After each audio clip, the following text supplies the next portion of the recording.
Bonjour à tous. Vous vous rappelez que les cultes précédents, nous avons étudié, nous avons réfléchi sur la vie de différentes personnes.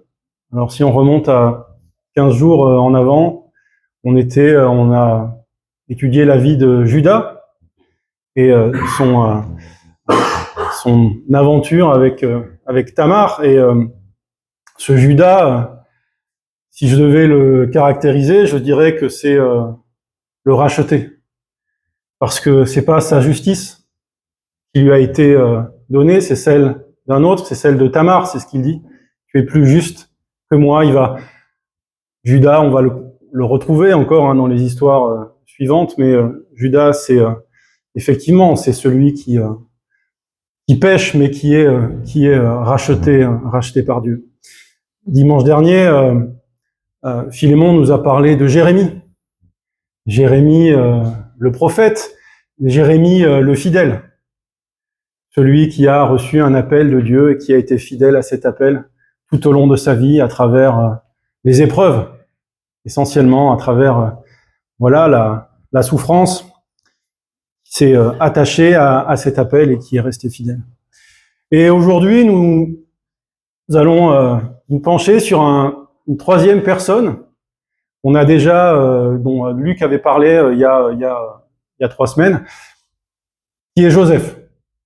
D'accord, Joseph, l'avant-dernier né de Jacob, le chouchou de son papa, choyé, mis en avant par rapport à ses frères.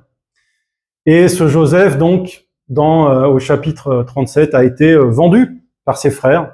Et dans le chapitre qui va nous intéresser, on le retrouve esclave en Égypte.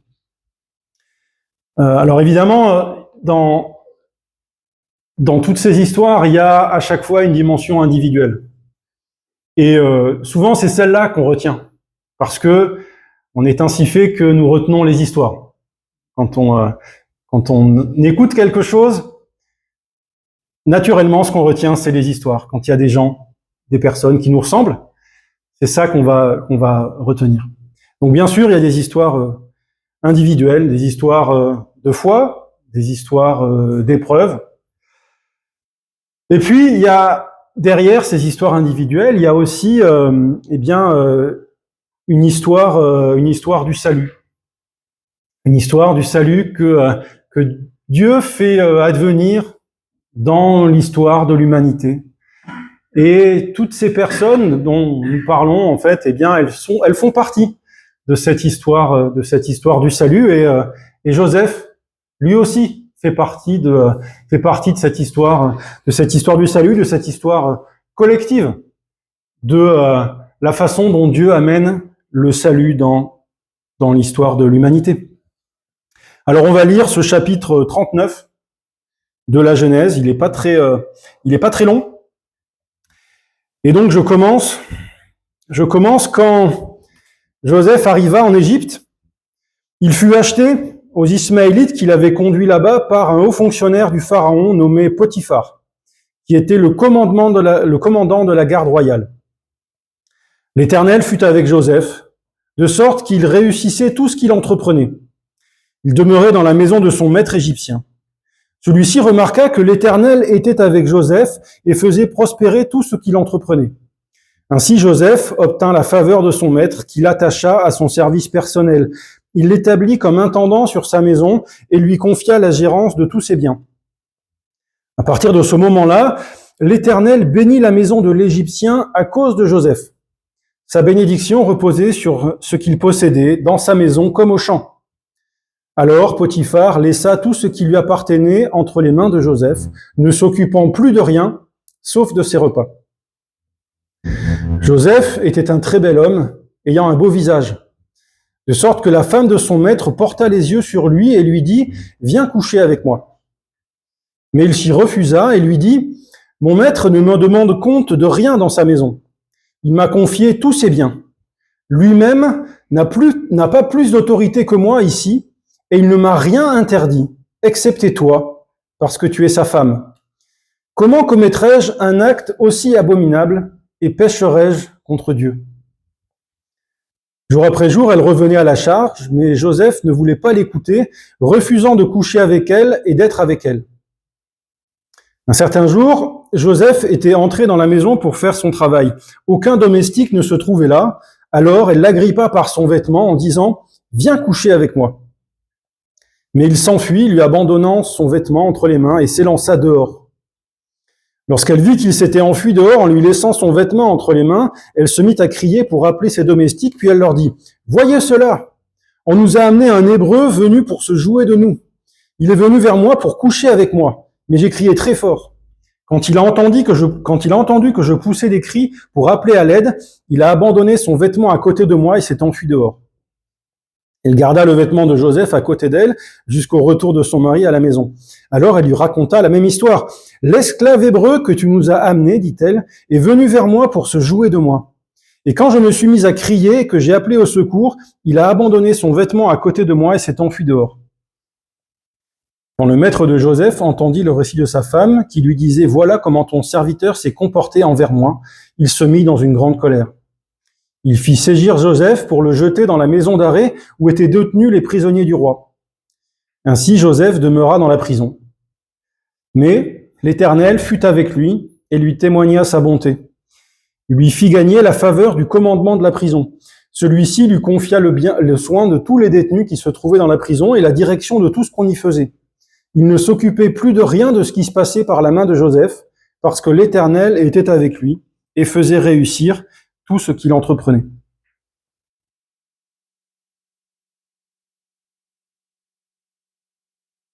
Quand j'ai lu ce passage, la première chose qui m'a sauté au visage, on peut dire, c'est l'injustice dans laquelle est plongé Joseph. Et le fait que Joseph semble s'y résoudre, s'y résigner, et que même plus que ça, il sert ses maîtres avec intégrité. Et ma première réaction, j'ai envie de dire, alors naturelle, c'est je me suis demandé, mais est-ce que ce Joseph, c'est pas une grosse nouille? Une grosse nouille parce que il est dans une situation injuste et pourtant, il se rebelle pas. Il ne cherche pas à se sortir de cette situation. Et même quand il est face à une occasion d'avoir du pouvoir dans la maison de son maître, en ayant cette relation avec sa femme, eh bien, il va, au contraire, il va rejeter tout cela et pour à la fin aboutir à quoi? Eh bien, à être mis en prison, à être finalement condamné pour la justice de son caractère. Et quand je me dis est-ce que Joseph est pas une nouille, en fait, évidemment, c'est aussi à moi que je pense, parce que nous aussi, nous sommes confrontés dans notre vie à des choix, à justement est-ce que je fais ce qu'il faut pour gagner.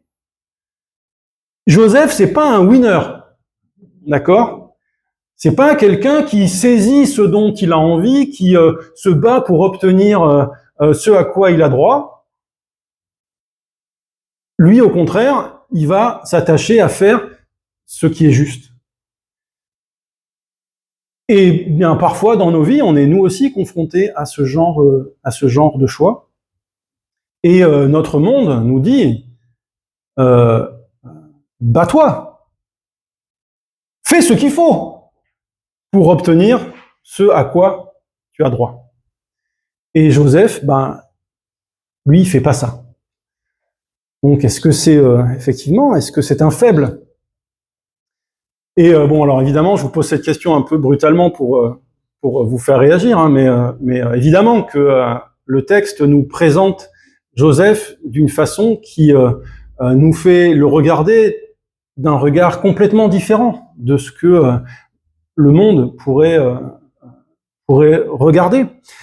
Et la première chose qui nous permet de voir Joseph d'une façon différente, c'est parce que nous distinguons en Joseph, eh bien, un type de Christ, une préfiguration de Christ. Joseph, c'est celui qui a été sacrifié injustement par ses frères, comme Jésus.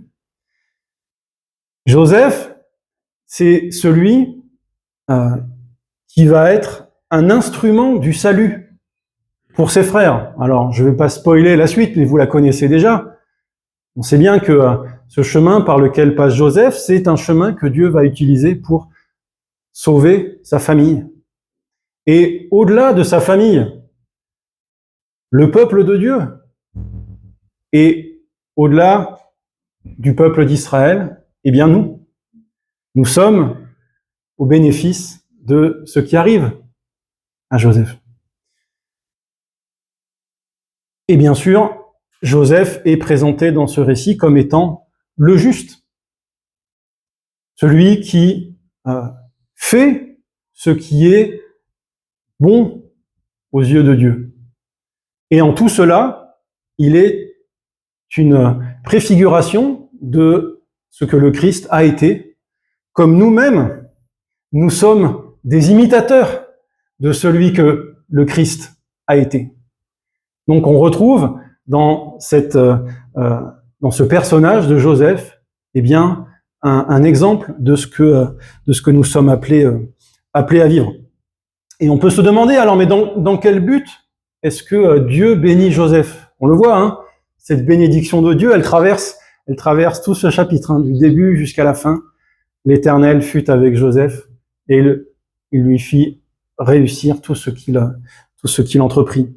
Hein, on retrouve un peu la même idée que ce que Jacob a vécu quand il était avec Laban. La bénédiction de Dieu reposait sur lui. À quoi ça sert, cette bénédiction?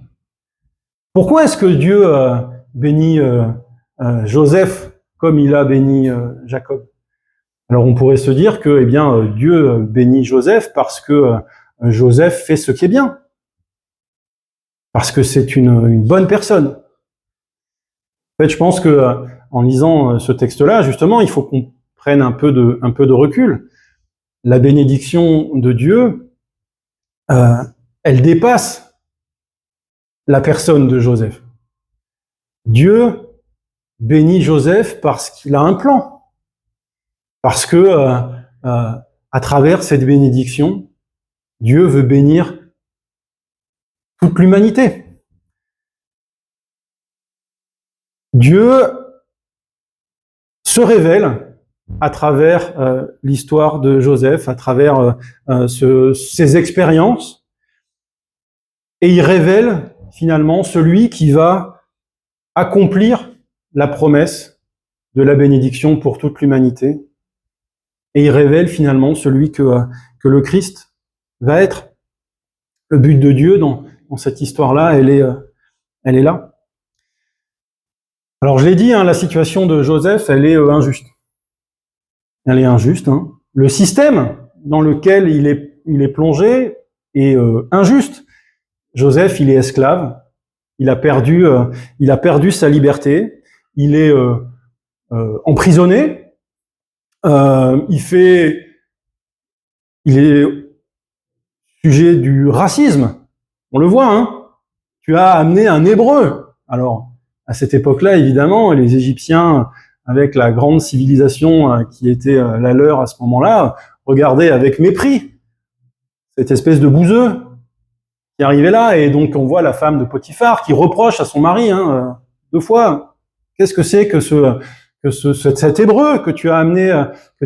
Donc, il y a un mépris de race, de classe, de ce qu'on veut, mais un mépris de qui il est. Et puis, il est alors non seulement son travail lui est, il n'est pas libre de le faire, mais en plus, il est aussi réduit à un objet sexuel.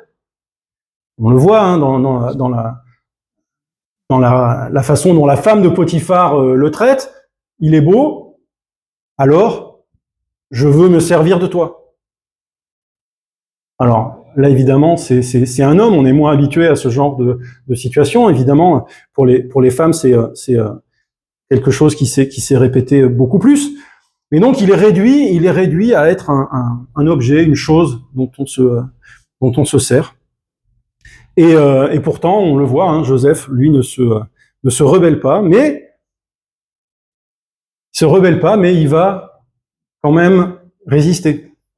Alors, dans la lecture de ce texte-là, les théologiens de la libération, hein, donc vous savez, c'est une théologie qui s'est ancrée en Amérique latine au siècle dernier. Donc, dans cette théologie, beaucoup ont vu en Joseph, alors dans cette histoire, d'abord une dénonciation de l'injustice, hein, de l'oppression, et en Joseph finalement une figure de lutte, hein, une figure de libérateur.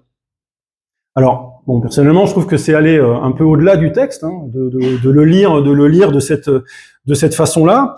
Malgré tout, on peut quand même noter que Joseph est plongé dans un système déshumanisant qui le réduit à être une chose dont on dispose à sa guise. Et pourtant, Joseph va garder sa dignité, il va garder son intégrité.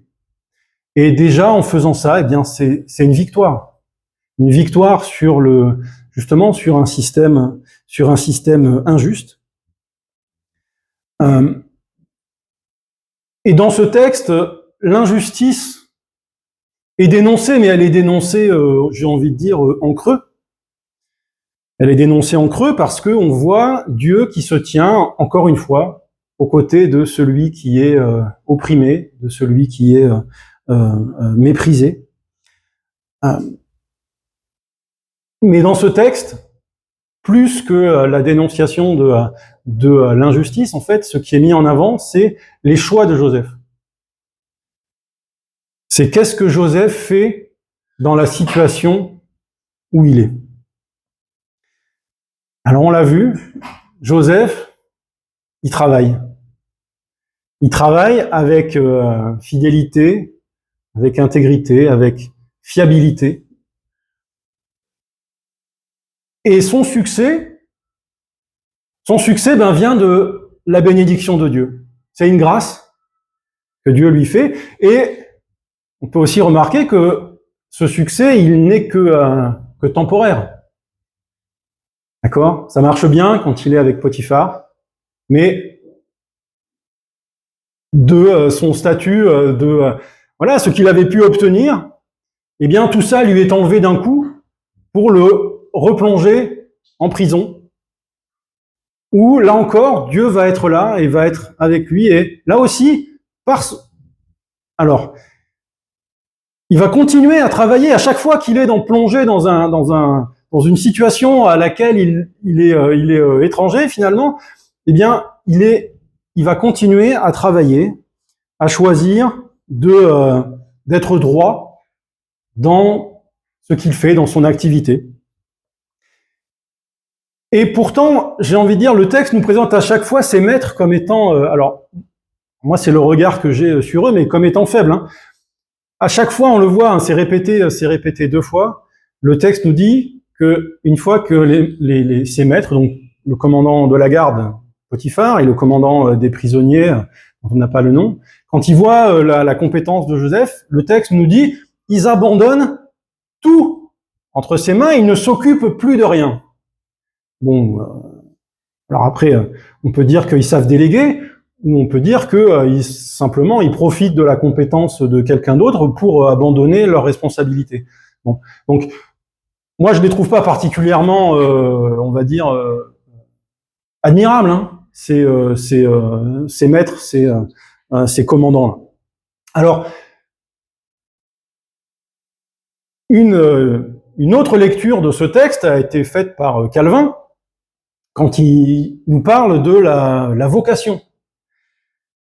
Parce que on voit que dans l'attitude de Joseph, cette attitude nous montre que finalement le travail dans le monde est aussi l'occasion de manifester la présence de Dieu. Et d'ailleurs, on voit que Potiphar, il voit, alors le texte nous dit, Potiphar vit que l'Éternel était avec Joseph.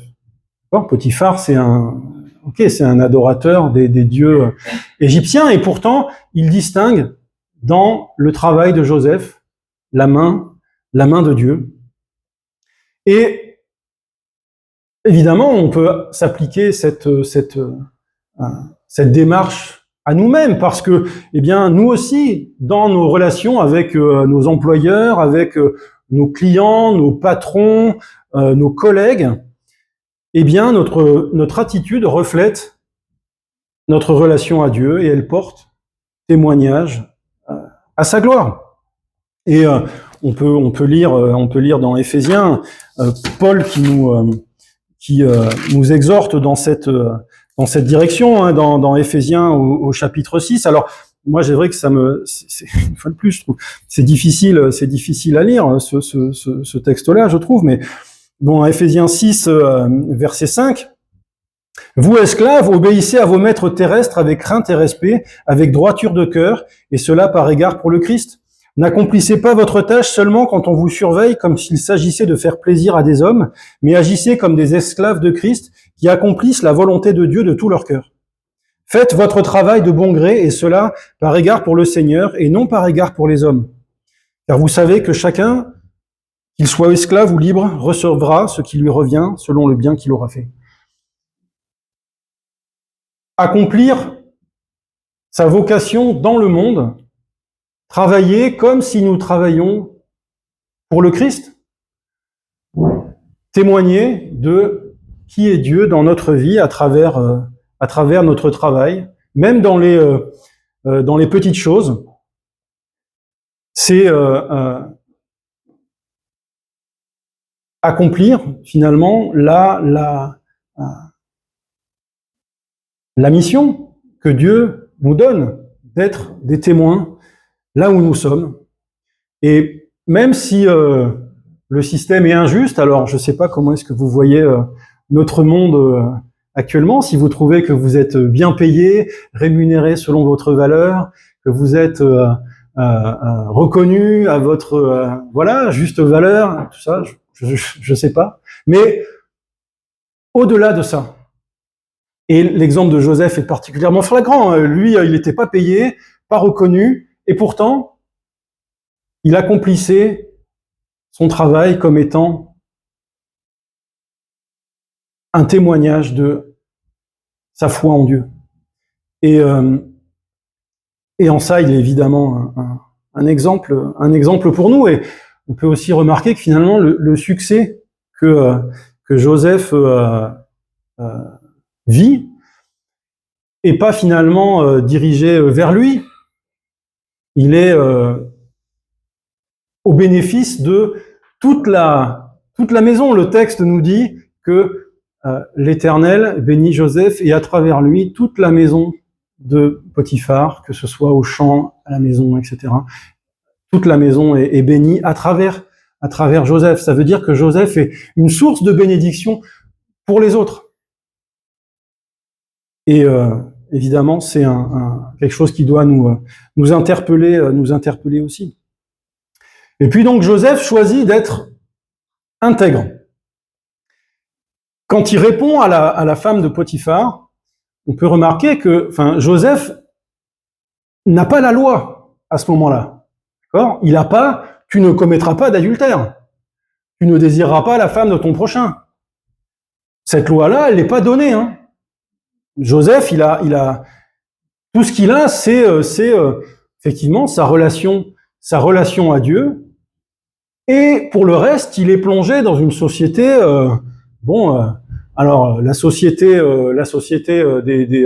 des nomades hébreux dans laquelle il vivait, qui était, on l'a vu, violente. Il est plongé dans la société égyptienne, qui elle est idolâtres et bon, en termes de morale sexuelle, je ne sais pas où ils en étaient. Enfin bon, donc Joseph, lui, finalement, c'est sa relation à Dieu qui va conditionner la façon dont il va répondre à ça. Et bon, évidemment, on peut remarquer le parallèle qu'il y a dans ce texte. Alors bon, il y a déjà une première image. Vous vous rappelez peut-être de Judas et de Tamar. Il y a un contraste entre ce que fait Judas là et ce que fait Joseph. D'accord, Judas qui va solliciter les services d'une prostituée. Et Joseph qui, lui, au contraire, refuse de céder aux avances d'une femme mariée. Et puis, même au-delà de ça, on peut remarquer aussi le parallèle qu'il y a entre ce texte-là et celui de la chute. Parce que on voit Joseph qui repose, donc son refus repose sur deux considérations. La première, il nous dit, mon maître m'a fait confiance, il m'a donné autorité sur tout, sauf sur toi, sa femme. Donc, ce serait abominable de rompre cette confiance. Donc, on dit souvent Joseph résiste à la tentation. Alors, le texte nous dit pas que Joseph est tenté de coucher avec cette femme. Je pense pas que ce soit là le premier, on va dire, la source en fait du péché pour Joseph. Mais ce que cette femme lui propose, c'est la trahison, c'est le mensonge, c'est la duplicité. Et Joseph identifie le mal qu'on lui propose de faire en disant « Mais non, moi j'ai accepté cette confiance qui était placée en moi, et si je te disais oui maintenant, ce serait une trahison de cette confiance, ce serait un mensonge. » Moi je comprends en fait son refus de cette façon-là. Donc, et Joseph donc reconnaît l'interdit qui a été posé. On peut repenser à tout a été donné à Adam et Ève, sauf l'arbre du fruit, non, le fruit de l'arbre, pardon, le fruit de l'arbre de la connaissance du bien et du mal. Une chose est interdite et l'attrait de l'interdit va faire qu'ils vont franchir cette limite. Joseph, lui, voit l'interdit. La seule chose qui m'a interdit, c'est toi. Et il va respecter cet interdit en nous disant, et ce verset est fondamental, comment commettrais-je un acte aussi abominable et pécherais-je contre Dieu? C'est ça qui dit Joseph. Donc on voit que la raison qui le pousse à rejeter cette faute, c'est sa relation à Dieu.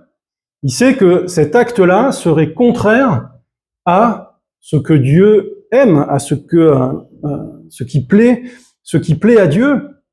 Et donc c'est finalement sa foi en Dieu qui va lui permettre de refuser le péché, de renoncer au succès et à la sécurité. Et donc on voit que effectivement l'éthique de Joseph, elle n'est pas basée sur la loi, elle est basée sur sa relation avec Dieu. Et on peut lire encore une fois Éphésiens, alors là un petit peu avant, Éphésiens 5, quand Paul nous parle de la vie de l'esprit, en fait, de ce que c'est que de vivre en étant uni à Christ. On trouve ça dans Éphésiens 5 et au verset 10. Alors, même un peu avant, comportez-vous donc comme des enfants de lumière, car ce que produit la lumière, c'est tout ce qui est bon, juste et vrai. Comme des enfants de lumière, efforcez-vous de discerner ce qui plaît au Seigneur. Joseph, contrairement à nous, n'a pas reçu l'Esprit de Dieu qui nous est donné à travers le Christ, mais comme une préfiguration de Christ, eh bien, il accomplit ce que ce texte nous dit, il vit comme un enfant de lumière, il distingue ce qui plaît à Dieu et il choisit de s'y conformer. Alors, je vais m'arrêter là. On voit que la main de Dieu est sur Joseph. Et on pourrait effectivement envier son succès. Hein. L'Éternel est avec Joseph et il réussit dans tout ce qu'il entreprend.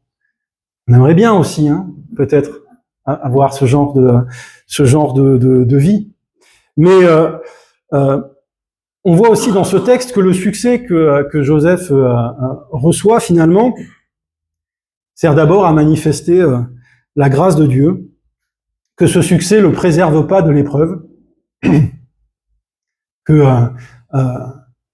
Joseph, malgré cette bénédiction de Dieu, d'une part s'est retrouvé esclave, hein, et d'autre part va se retrouver prisonnier. Bon.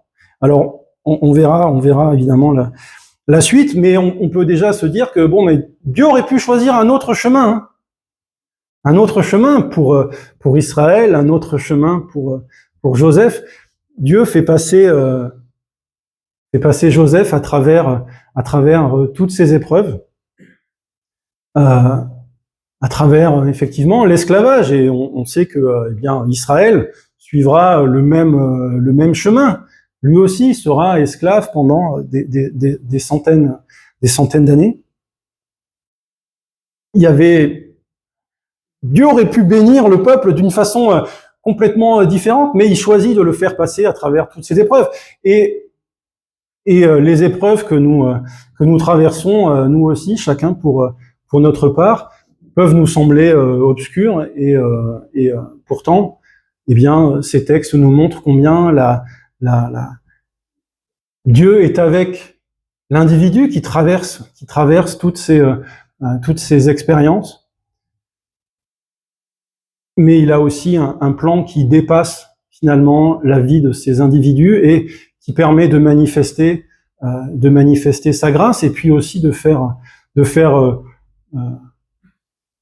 révéler finalement son salut qui se manifeste dans la faiblesse et pas dans la puissance.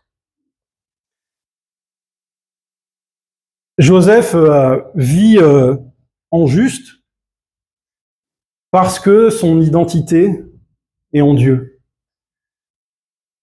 Parce que ce qu'il fait vient de sa foi en Dieu.